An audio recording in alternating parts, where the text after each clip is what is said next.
When I was a very young person, I began my career as an actress. Whenever my mother wasn't free to drive me into Manhattan for auditions, I would take the train from suburban New Jersey and meet my father, who would have left his desk at the law office where he worked, and we would meet under the upper platform arrival and departure sign in Penn Station. We would then get on the subway together, and when we surfaced, he would ask me, "Which way is north?" I wasn't very good at finding north in the beginning, but I auditioned a fair amount, and so my dad kept asking me, "Which way is north?" Over time, I got better at finding it. I was struck by that memory yesterday while boarding the plane to come here, not just by how far my life has come since then, but by how meaningful that seemingly small lesson has been. When I was still a child, my father developed my sense of direction, and now, as an adult, I trust my ability to navigate space. My father helped give me the confidence to guide myself through the world. In late March last year, 2016, I became a parent for the first time. I remember the indescribable and, as I understand it, pretty universal experience of holding my week-old son and feeling my priorities change on a cellular level. I remember I experienced a shift in consciousness that gave me the ability to maintain my love of career and also cherish something else, someone else, so much, much more. Like so many parents, I wondered how I was going to balance my work with my new role as parent. And in that moment, I remember that the statistic for the US's policy on maternity leave flashed in my mind. American women are currently entitled to 12 weeks unpaid leave. American men are entitled to nothing. That information landed differently for me when 1 week after my son's birth, I could barely walk. That information landed differently when I was getting to know a human who was completely dependent on my husband and I for everything, when I was dependent on my husband for most things, and when we were relearning everything we thought we knew about our family and our relationship. It landed differently. Somehow, we and every American parent were expected to be back to normal in under 3 months. Without income? I remember thinking to myself, if the practical reality of pregnancy is another mouth to feed in your home, and America is a country where most people are living paycheck to paycheck, how does 12 weeks unpaid leave economically work? The truth is, for too many people, it doesn't. 1 in 4 American women go back to work 2 weeks after giving birth because they can't afford to take off any more time than that. That's 25% of American women. Equally disturbing, women who can afford to take a full 12 weeks often don't, because it'll mean incurring a motherhood penalty, meaning they will be perceived as less dedicated to their job and will be passed over for promotions and other career advancement. In my own household, my mother had to choose between a career and raising 3 children, a choice that left her unpaid and underappreciated as a homemaker, because there just wasn't support for both paths. The memory of being in the city with my dad is a particularly meaningful one, since he was the sole breadwinner in our house, and my brothers and my time with him was always limited by how much he had to work. And we were an incredibly privileged family. Our hardships were the stuff of other families' dreams. The deeper into the issue of paid parental leave I go, the clearer I see the connection between persisting barriers to women's full equality and empowerment and the need to redefine and in some cases destigmatize men's roles as caregivers. In other words, thank you.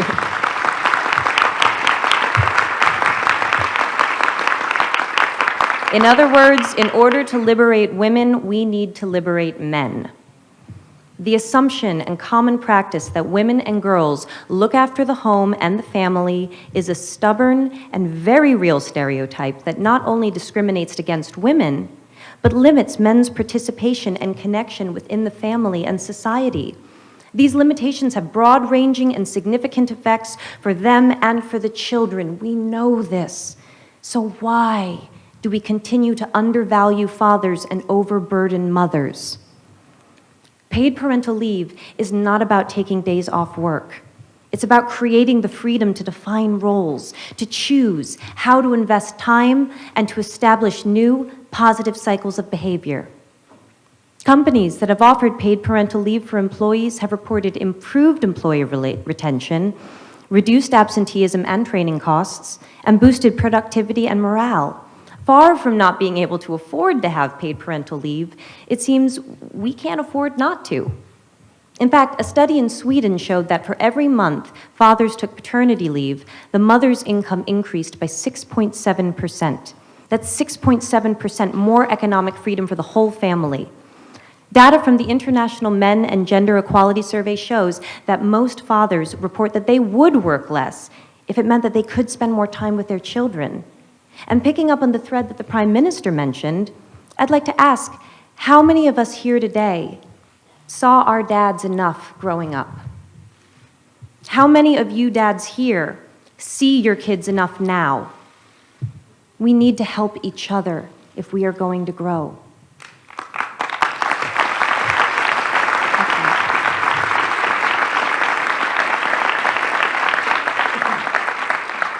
Along with UN Women, I am issuing a call to action for countries, companies, and institutions globally to step up and become champions for paid parental leave.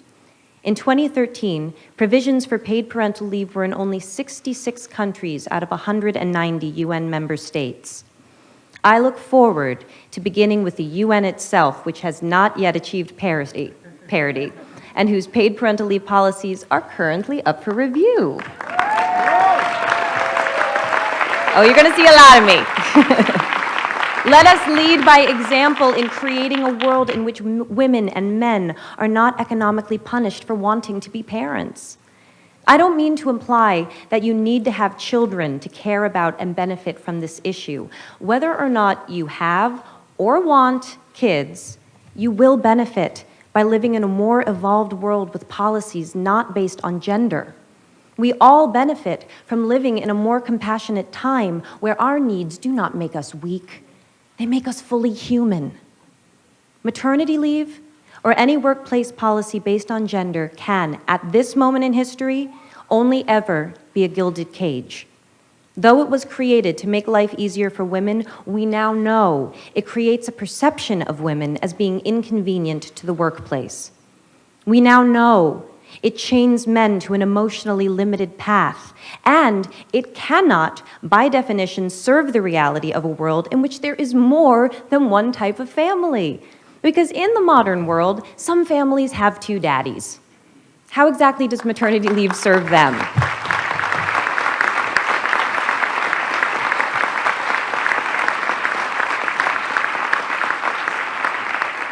Today, on International Women's Day, I would like to thank all of those who went before in creating our current policies. Let us honor them and build upon what they started by shifting our language and therefore our consciousness away from gender and towards opportunity. Let us honor our own parents' sacrifice by creating a path for a more fair, farther-reaching truth to define all of our lives, especially the lives of our children. Because paid parental leave does more than give more time for parents to spend with their kids.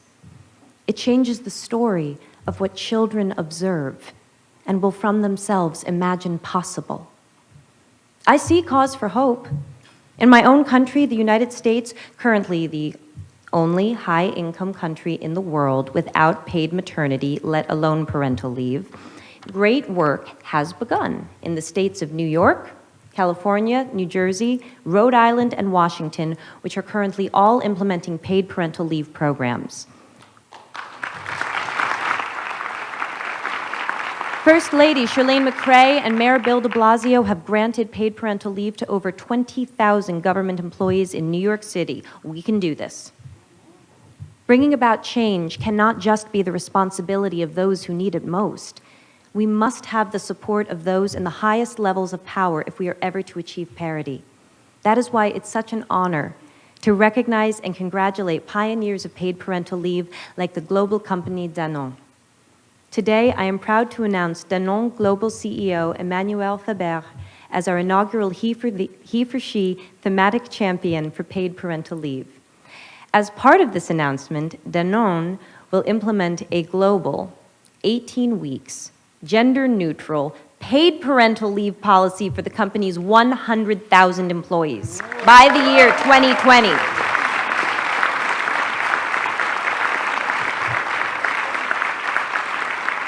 Monsieur Faber, when Ambassador Emma Watson delivered her now iconic He for She speech and stated that if we live in a world where men occupy a majority of positions of power, we need men to believe in the necessity of change, I believe she was speaking about visionaries like you.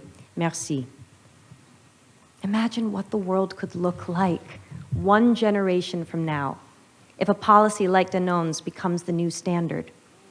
If 100,000 people become 100 million, a billion, more. Every generation must find their north. When women around the world demanded the right to vote, we took a fundamental step towards equality. North. When same-sex marriage was passed in the US, we put an end to a discriminatory law. North. When millions of men and boys and prime ministers and deputy directors of the UN, sorry, the president of the General Assembly, that's what happens when I go off script. When men, like the men in this room and around the world, the ones we cannot see, the ones who support us in ways we cannot know but we feel, when they answered Emma Watson's call to be he for she, the world grew. North. We must ask ourselves, how will we be more tomorrow than we are today? The whole world grows when people like you and me take a stand because we know that beyond the idea of how men and women are different, there is a deeper truth, that love is love and parents are parents. Thank you.